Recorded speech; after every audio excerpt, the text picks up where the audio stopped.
On behalf of Spider Gypsum Tech, I am introducing the whole project in the video. Now we are going to explain on vehicle crash detection system using GSM and AT commands.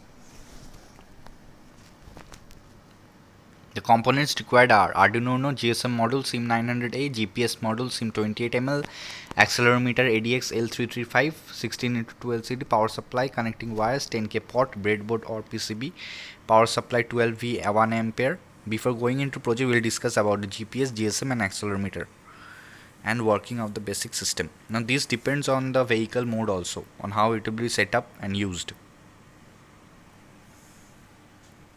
So we will go to the next slide to now the working explanation. In this project, Arduino Uno is controlling the whole process with the GPS receiver and the GSM module. GPS receiver is used for detecting coordinates of the vehicle. GSM module used for sending the alert SMS with the coordinates and the link to Google Map. Accelerometer, namely ADXL335, used for detecting accident or sudden changes in any axis. And an optional 16x12 LCD is used for displaying status messages or coordinates. We have used GPS module SIM28ml and GSM module SIM900A. LCD is coming to Arduino and GPS module all data received and GSM module both the data received to mobile. Now the command line interface processor showed the COM command. Circuit explanation.